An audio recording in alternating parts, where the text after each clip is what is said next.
Ni migawo masomo oyango chenro manyien mar yango jopuonjre e kuonde tiegruok midendo ni the Kenya Education Information Systems KEMIS ka koro dhi kawo lai mosebed ka itiyo godo e yango jopuonjre mar NEMIS. Kaluwore kod jagoro mongirore migawo masomo Julius Bitok, ndikruok mar jopuonjre manyien biro chakore tarik 15 dwe mar 7. Simpros Okinda nigi ler mathoth. En romo manokelo kanyakla jokanyo mopogore sekta mar somo, masomo pare wi chenro manyien mar yango jopuonjre midendo ni the Kenya Education Information System kata KEMIS. Kaluwore kod jagoro mongirore mar somo Julius Bitok, paro mar loko chenro mar yango jopuonjre en achiel kuom paro manochiw kod aput manochuogi kod jatend piny e weche mag somo kendo biro keto chenro mag somo e yo ma uyanga kendo mayot. Government is upgrading NEMIS, the National Education Management Information System, to Kenya Educational Management Information System. The current system NEMIS is 3.0. The new system KEMIS is 4.0.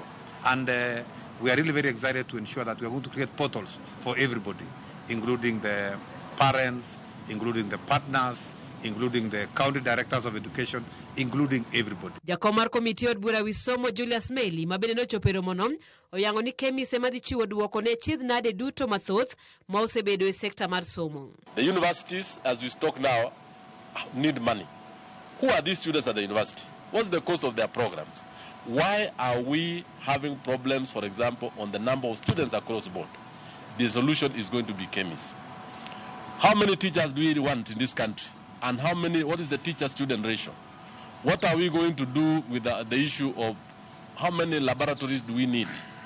What is the ratio of all this information in terms of effectiveness on teacher-student ratio and the learning outcomes? Kochakore tarik 15 dwe mar 7, chenro mandiko jopuonjre manyien biro chakore motelo ne yango chenro no ma ibiro tim dwe mar 9 koseteme kendo puodhe. Our plan is that by 1st of July 2025, we shall have KEMIS in place. However, NEMIS will continue on transitional basis for the next 1 year because we are going to run both systems for one year.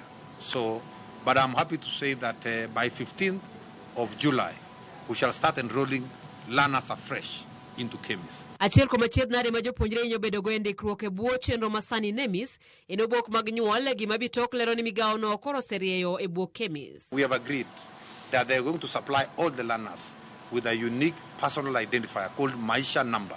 All learners will get that number, and that will be the primary number that is needed to join KEMIS.